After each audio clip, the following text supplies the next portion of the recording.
একজন নারী, সে হয়তো পর্দা মেনটেন করে না, একটু হিপ হপ স্টাইলে চলাফেরা করে, তো সে ভাবলো যে না, আমি তো অনেক ভুল করে ফেলছি, আমি সংশোধন হব, আমি প্র্যাকটিসিং হতে চাই। তো এখন যখন সে আপনার কাছে আসছে নাসিহাত নেওয়ার জন্য, আপনি যদি বলেন যে তোমার এইড করতে হবে, বোরকা ঝুলাইতে হবে, হাত মোজা পা মোজা, পারবে? এ বলবে আগে যা ছিলাম ভালোই ছিলাম। তাকে একটু একটু করে বোঝাতে হবে, মানে এই হেজাব এটা কেন, হ্যাঁ, কাভারিং আওরা এটা কেন, কেন এটা করতে, এটা বেনিফিটটা আগে বুঝালেন যে Islam consider women as a queen, নারীকে ইসলাম কি হিসেবে কনসিডার করে?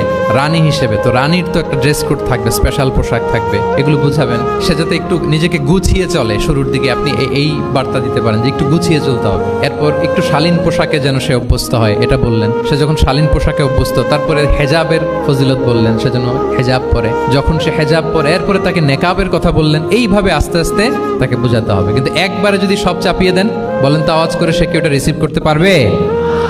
কারণ এই যে গ্রাজুয়ালিটি আর তাদাররুজ, এই সিস্টেমটা আপনি ভায়োলেট করেন নাই। একটু একটু করে বললে এটা মানুষের ফিতরাতের সাথেও যায়, তার নেচারের সাথেও যায়। আমরা মদ হারাম হওয়ার কথা জানি, কয়টা স্টেপে হারাম হয়েছিল মদ? একবারে যদি বলা হতো বন্ধ করার সহজ হতো সাহাবাদের জন্য? হতো না। অনেকে আছে দেখবেন যে চেইন স্মোকার, তো যে চেইন স্মোকার, আপনি যদি বলেন যে এটা হারাম, আজকেই তোমার বাদ দিতে হবে, হারাম, এটা খেতে পারবে না, পারবে? ও দুনিয়া সব বাদ দিতে পারবে, সিগারেট বাদ দিতে পারবে না। তো তারে কি করতে হবে? ফ্লেক্সিবিলিটি দিতে হবে, যে আস্তে আস্তে ছাড়া।